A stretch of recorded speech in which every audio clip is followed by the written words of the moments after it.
to get that away from the company. It's only right. Why is it going to grind me into a dust? I can tell that you caught me off guard last time, David, and I can tell what I said some Sparkies out there, they didn't quite get the joke. When I say that I know about the Russia and Clinton investigation, this is what I mean. Because 17 years ago, I helped them crack a murder, and they knew me, and I helped them a bit on Wall Street 12 years ago. They knew me, and they called me in 2015, 2016 to assist in something.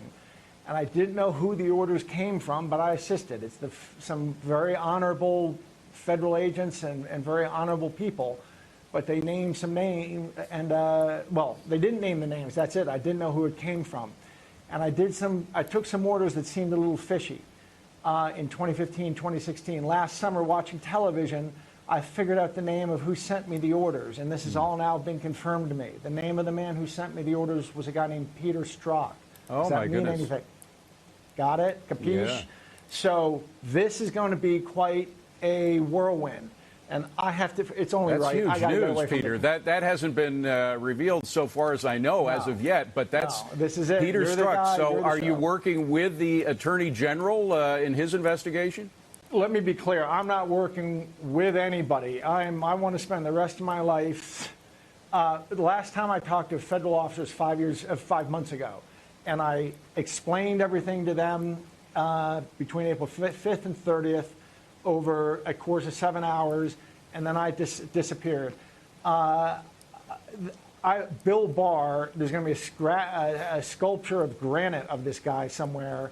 I've been sitting on this stuff for 3 years. I couldn't come forward until there was rule of law in this country. I wasn't going to go forward when this guy, Jeff Sessions, Truman said of an opponent, I could carve a better man out of a banana.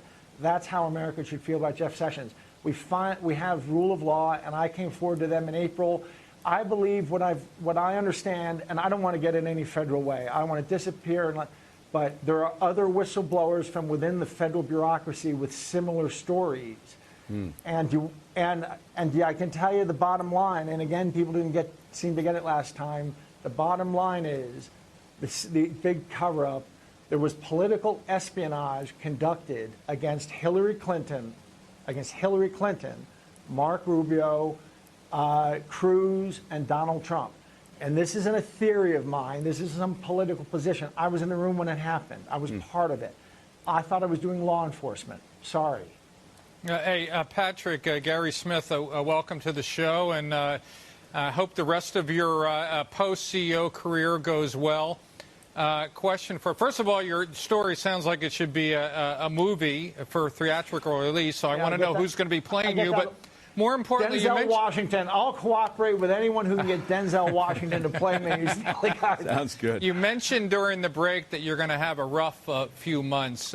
I'm curious as to why you said that and what you see happening in the next few weeks and months. Do you have legal counsel? What do you think will happen with you and with your story? Well, this is extraordinarily.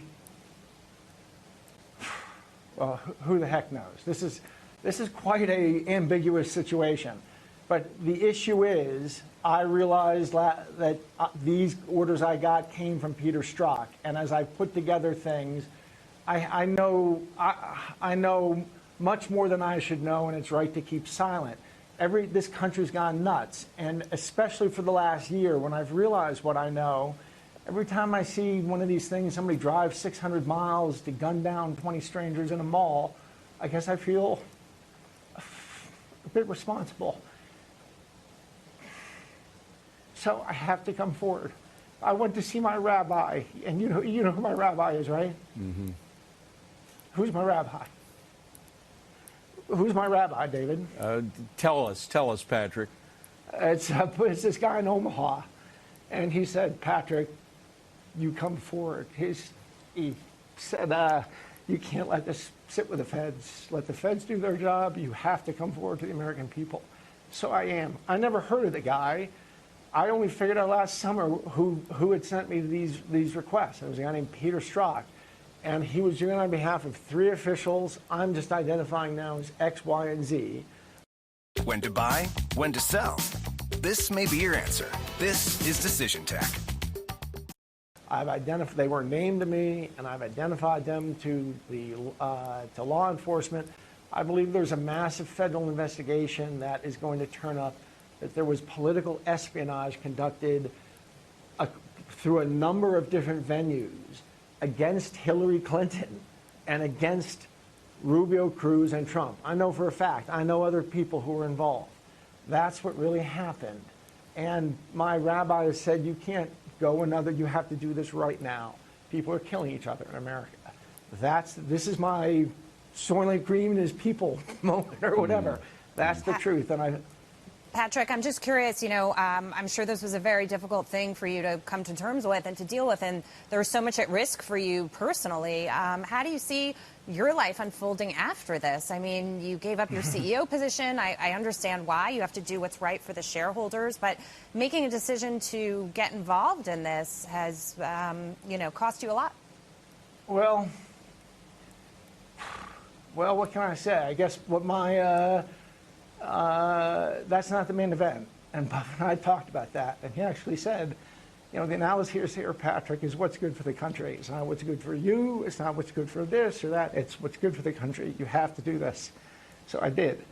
My life, if you want to know I have literally been warned that I was warned about 9 months ago, if you come forward Washington, D.C., everybody in Washington, D.C. is going to spend the rest of your life trying to grind you into dust.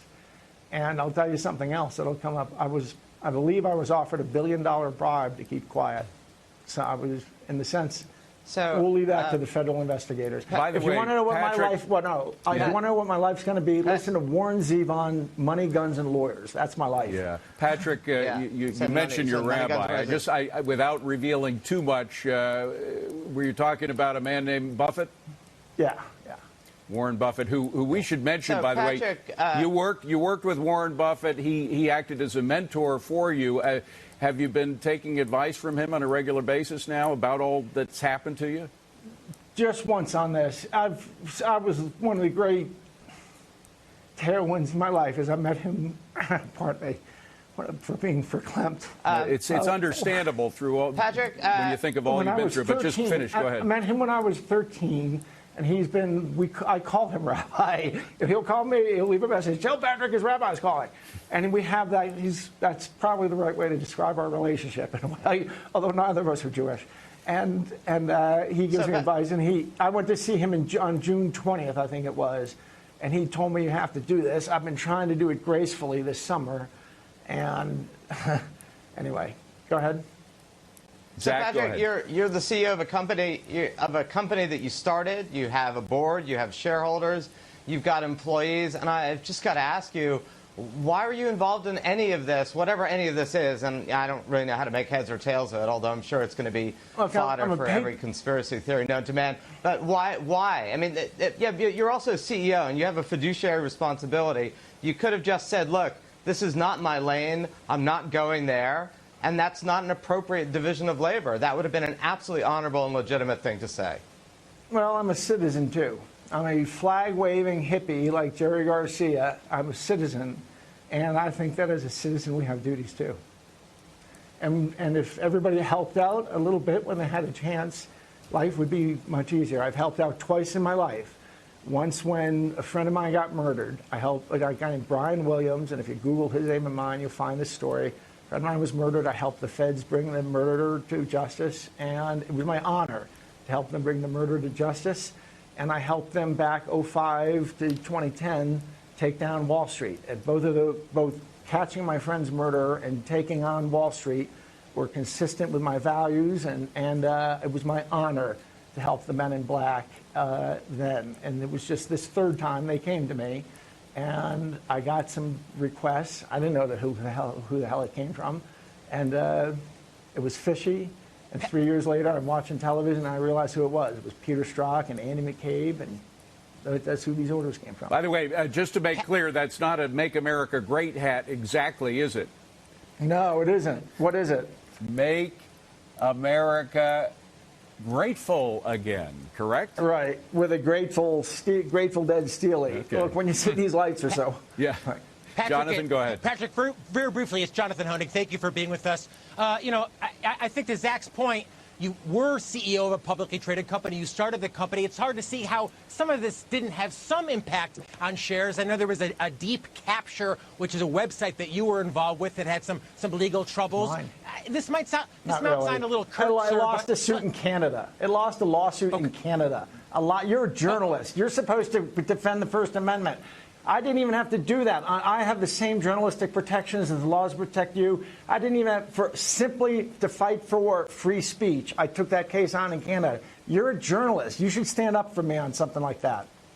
Well, let me ask you just briefly, because you were, as the CEO, the person who started the company, this might sound a little curt, but how does it feel to see the stock rally when you step down? Look, well, there's this very odd, I feel great about it. Because not only am I a shareholder now, and as a shareholder, I think I can actually tell you, given that what I've done, I don't think there's anything unethical about me saying this. Given what I've done, I didn't choose this fight.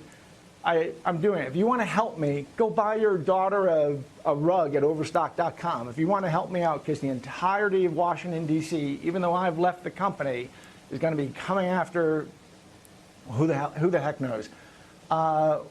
What's your question? It seems silly to me. You're a journalist. You should be smarter and stand for principles more than that question illustrated. Of course you have duties as a citizen, even when you're CEO. I never involved the company in anything. The company's completely unrelated. I have, extracurricular activities. I skydive, I surf, and twice in my life, when a friend of mine got murdered and when a bunch of goons on Wall Street, I figured out what they were doing. I helped the federal government take them down. And when they told me that they needed my help with this, and I thought I was helping with legitimate law enforcement, I helped them. It turns out I was a tool in a game of political espionage. I didn't know that. I only figured it out last summer. I thought that I was doing something legitimate, and a tiny little thing on the side that took me a little bit of time away from the office. And it turns out it was political espionage. I only figured it out a year ago. Yeah, Patrick. And by the way, for those who don't know, hold on a second, guys. Who was asking that question? What's the name of that fool? That was Jonathan Honig. You're a fool. Let me just say, hold on a second. Let me just say before things get too out of control here, that Patrick Bryne is one person who has never focused on the day-to-day movement of his stock, because he realizes how mercurial that stock movement can be. So, Patrick, in defense of your stand with regard to the stock, that's a long-standing one. But what happens now with regard to the whole blockchain that you have brought into Overstock as a part of Overstock? I know that you feel that that's a mission of yours. Where does that go from here? Oh, that's great. I've had an idea that this is probably coming since last July, since I put the jigsaw together. I didn't see there was any way that something like this would, let's say, likely happen someday. Who the heck knows? I've been preparing very carefully. These companies, are some of these companies, if they existed before we started them, it's just like some young guys, some Java monkeys with a blockchain idea. Hey, let's build a blockchain central bank. And it's like the show Silicon Valley. If you're ever sitting in it's like a bunch of guys like that. We would show up, provide capital, professionalize them, turn them real. Those companies, now they have boards of directors, they have capital, they're all over the world, they're solid companies, and we have this tremendous reservoir of blockchain talent back in Utah, right here in Utah, that sort of services all the other parts of the network. So it's really and John, the guy really who built this, I was maybe the blueprint, the draftsman. Jonathan Johnson, who's this great colleague of mine for 17 years, has built that and fleshed it in and has done a great job. He's becoming CEO, and he's super capable. Well, and it's an extraordinary idea, and I know both you and I think that there is something to this that may actually undermine some of the central bank nonsense that we're seeing go on right now. So you know what Sowell said about central banks? We have to run. We have to have you back, Patrick. Please come back and see us again. All right. I'm laying low. All right. Well, when you stick your head up again, we'd love to have you on. Okay. Take care, sir. Thanks for having me on all this time. Thank you, Patrick Bryne. Bye-bye.